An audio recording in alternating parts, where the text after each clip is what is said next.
Assembly भी चल रही थी, वहां पर भी आप लोग जो खबर कर रहे थे और इस शॉर्ट नोटिस पे आप यहाँ पर पहुंचे प्रेस कॉन्फ्रेंस के लिए। आज की प्रेस कॉन्फ्रेंस का हमारा जो मकसद है, जो रक्स आपने देखा है कि किस तरीके से असेंबली के अंदर चलाया गया भारतीय जनता पार्टी के कुछ गूंज के द्वारा और कुछ पीडीपी के गूंज के द्वारा, हमारे एमएलए, एक इलेक्टेड एमएलए के ऊपर जिस तरीके से हमला किया, हम उसकी कड़े लफ्जों में निंदा करते हैं और यहाँ से तनबीह करना चाहते हैं कि अगर आप ये सोच के कभी किसी पार्टी का एक अकेला एमएलए है और उसको बाहर से गुंडे बुला के आप पटवाने की कोशिश करोगे तो आप ये कतई बर्दाश्त नहीं करेंगे।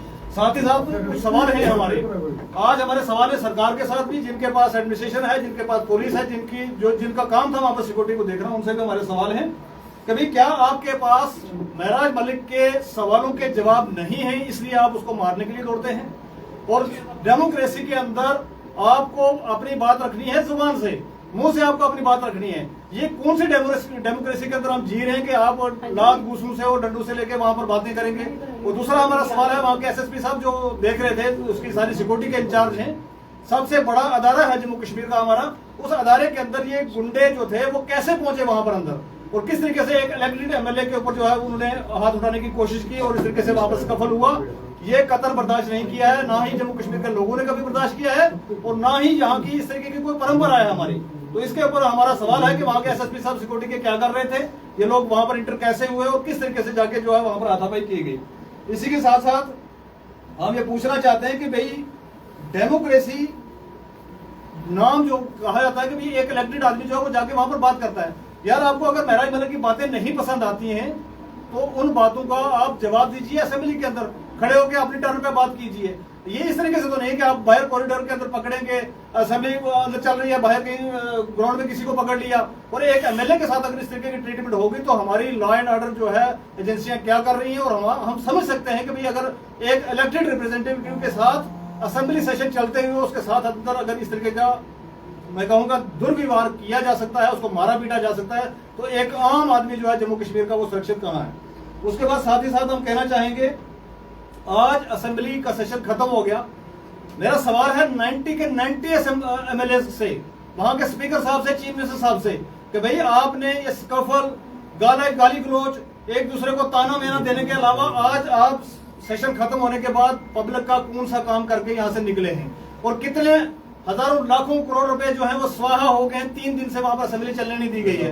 आपको सिर्फ एक ड्रामा जो वहां पर क्रिएट कर रहा था वो किया। आपके चीफ मिनिस्टर साहब जो है कश्मीर में टुलिप गार्डन में घूम रहे हैं, ठीक है जी, और उन्हीं के एमएलए जो है यहाँ पर वो कह रहे हैं कि जी आप इस पर बात नहीं कर रहे हो, और दूसरी तरफ आप ही का स्पीकर और आप कह रहे हैं जी वो हमें अलो नहीं कर रहे हैं। तो ये ड्रामा जो है वो पूरी जम्मू कश्मीर की आवाम, 1.25 करोड़ लोग जो है वो देख रहे हैं कि आप किस तरीके से रूल कर रहे हो हमें। इसी के साथ साथ हम आपसे ये पूछना चाहेंगे कि एक और एमएलए साहब निकले, विक्रम रंधावा साहब, उन्होंने वहां पर बड़ी भद्दी बातें की है वहां पर कि इसका डीएनए टेस्ट किया जाए।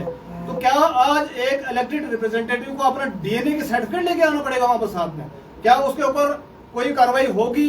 हम स्पीकर साहब से भी गुजारिश करते हैं, चीफ मिनिस्टर साहब से गुजारिश करते हैं कि क्या उनके खिलाफ कोई कार्रवाई की जाएगी या नहीं की जाएगी। और साथ ही साथ उनसे एक और कहेंगे रंधावा साहब से कि कभी भी आज तक हमने देखा है कि भारतीय जनता पार्टी का चेहरा रहा है, चरित्र रहा है कि जब भी किसी मुसलमान हो, एमएलए इलेक्टेड हो, वो नॉन इलेक्टेड हो, वो पॉलिटिशियन हो, वो एक्टिविस्ट हो, अगर किसी ने बात कर रही कोई बोलना भी उसको पसंद नहीं करूंगा।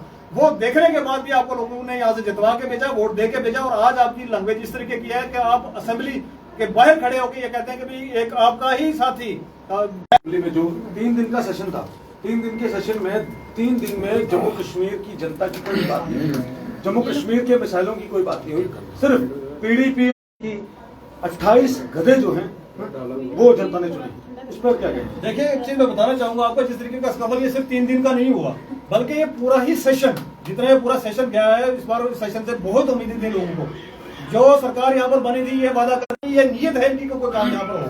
तो 12 लाख की जो बात चल रही है, जिसमें पीडीपी के कोई कार्यकर्ता जिन्होंने कहा कि इल्जाम लगाया कि 12 लाख रुपया, और वो वीडियो भी वायरल हुआ और वो ऑडियो भी वायरल हुआ जिसमें वो माफी मांगते हुए नजर आया कि मेरे पैसे मुझे दे दो, मेरा बाप, मेरे बच्चे भूखे मर रहे हैं। क्या वो सही है या गलत? देखिए, उसके लिए महराज मलिक ने बहुत बार मीडिया से बात कर चुका है। वो ये एक उसका इंडिविजुअल का मामला है बंदे का। अगर 12 लाख किसी को उसने देने तो वो उसने देने भाई, किसी दूसरे ने तो देने नहीं। इंडिविजुअल कैसे हो गया? सुनिए इंडिविजुअल कैसे हो गया? जब पब्लिक का पैसा मीटिंग के लिए पैसा गया था, वो कोई पब्लिक का पैसा तो नहीं है भाई, वो एक इंडिविजुअल आदमी है ना, वो एक इंडिविजुअल आदमी है। अगर वो सच है, हम उसमें भी कार्रवाई चाहते हैं यार।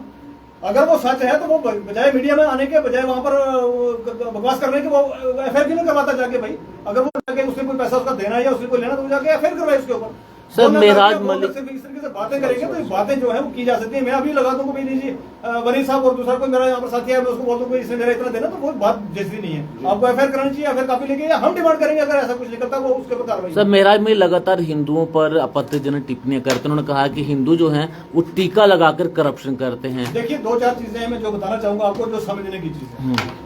उसका ये कहना नहीं कि टीका लगा के करप्शन करते हैं। कहने का मकसद ये है कि वो हिंदू हो मुसलमान हो, एक तरफ हम फॉलो करते हैं। मैं हिंदू की बात ही नहीं करूंगा, टीका लगा के छोड़ दीजिए। मैं एक प्रैक्टिसिंग मुसलमान हूं, मैं नमाज पढ़ता हूं, और नमाज पढ़ के आगे मैं उठ के झूठ भी बोलूं, नमाज पढ़ के मैं शराब भी पीने चला जाऊं, नमाज पढ़ के मैं गरीब किसी का खून भी चूसना शुरू कर दूं, तो ये उसका कहने तो का क्या मतलब शराब भी हिंदू पीते हैं, करप्शन से हिंदू करते हैं, दूसरे धर्म के ऐसा लोग कोई बयान मैंने नहीं तो बोला फिर कि- वो हर बार टारगेट हिंदुओं को क्यों करते हैं? वो सभी धर्मों को क्यों नहीं टारगेट करते? सिर्फ एक ही धर्म को देखिए, टारगेट करते हैं। करप्शन भी हिंदू करता है, शराब भी हिंदू पीता है। नहीं देखिए, एक चीज मैं समझना चाहूंगा, आपके हिसाब से बताना भी चाहूंगा, ये एक तरीके का एक मिसकंसेप्शन जो क्रिएट हो रहा है, ये मेहराज उस मलिक आदमी कर को- रहे हैं, ये मेहराज मलिक कर रहे हैं। सुनिए, एक मिसकंसेप्शन जो क्रिएट हो रहा है उस पर मैं ये कहना चाहूंगा कि मेहराज मलिक ये चाहता है कि भाई हिंदू मुसलमान पे सियासत नहीं होनी चाहिए।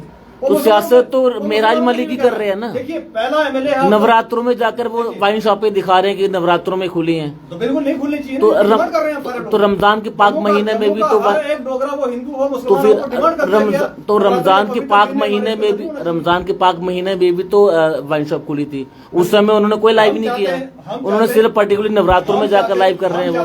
तो कौन राजनीति, धर्म की राजनीति कौन कर रहा है? मेहराज मलिक कर रहे हैं। मैं तो आपको पार्टी का स्टैंड बता रहा हूँ कि पार्टी का स्टैंड ये है कि भाई साहब, नहीं, पार्टी के अध्यक्ष हैं, पार्टी के अध्यक्ष भी हैं मेहराज मलिक। सुनिए, नवरात्रि हूँ, उसके बाद रमजान का महीना कोई भी, लेकिन लाइव वो नवरात्रों पे करेंगे कोई सिर्फ वो। नहीं, ऐसा जरूरी नहीं कि लाइव उसको में भी लाइव करना चाहिए था। हमने क्यों नहीं किया? फिर धर्म की राजनीति तो मेहराज मलिक कर रहे हैं। धर्म की राजनीति नहीं होनी चाहिए, तो इसके लिए मेहराज हम लड़ मलिक रहे कर रहे हैं ना। इसके लिए हम लड़ रहे हैं। नहीं कर रहे हैं भाई, इसमें समझने में चीजों को फर्क है। आप समझाइए कई कैसे? सारे मैं समझाता आप हूँ कि भाई समझाइए। देखिए, उसका कहना ये था कि भाई टीका लगा के आप बीमारी मत करिए, आप रोजा रखे तो वो मत करिए, आप नमाज पढ़ने के बाद झूठ बोलेंगे तो मतलब वो आप तो ऐसा उन्होंने कहा कभी? हाँ बिल्कुल कहा।